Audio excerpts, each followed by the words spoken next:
would like to start with something that concerns me greatly at the moment, and that is what the Justice Department's plans are, both for the Mueller report as well as the underlying evidence. And I say that because of a couple things. The first was a statement made by the then Deputy Attorney General Rod Rosenstein that it's the department policy not to provide information to Congress or to the public about individuals who are not indicted. There was a fair amount of speculation after he made those comments as to whether he was voicing an opinion for things to come, whether this was a trial balloon by the Justice Department. We may have seen a more substantial indication that the Justice Department may take a restrictive view of what it can share with either the Congress or the public. In an interview recently given by two anonymous Department of Justice sources for ABC, in which the Justice Department sought to make the case that if it chose not to provide these materials to Congress, that it would not be a double standard. Yeah. But make no mistake, it would be a graphic double standard if the Justice Department decided that the public interest merited providing extensive discovery to the Congress during the last session in the Clinton email investigation and indeed in the Mueller investigation.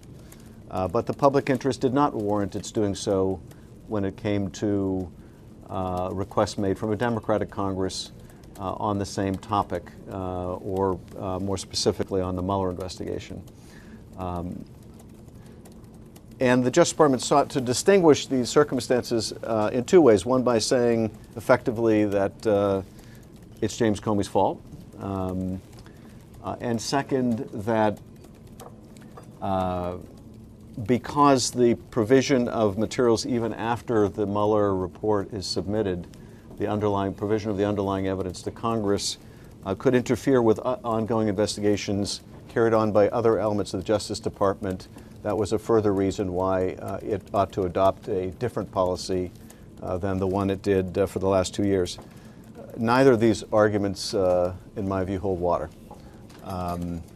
First of all, the public interest in getting a full accounting of what Bob Mueller's been able to produce over the last two years is overwhelming.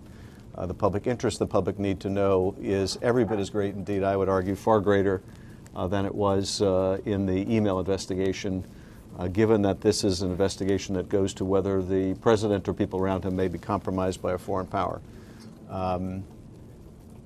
But second, to suggest that the enormous amount of discovery, as of June of 2018, more than 880,000 pages of discovery to the Congress, can somehow be attributable to James Comey is absolutely insupportable. Those documents were provided after James Comey was fired. And for the Justice Department to suggest that somehow it's his doing really undermines confidence in the department. It also, frankly, underscores just how much James Comey had to, his firing had to do with Russia, and how little it had to do with the discovery or statements or information he provided in the Clinton email investigation. In June of last year, I was notified in writing by the department. The director of the FBI testified in open session around that time as well, that in response to subpoenas that all post-dated James Comey leaving the Bureau, they had provided those 880,000 documents, and that discovery was ongoing. I would imagine that the discovery probably is well over 1 million pages at this point. So this is not something the department can lay at the feet of James Comey.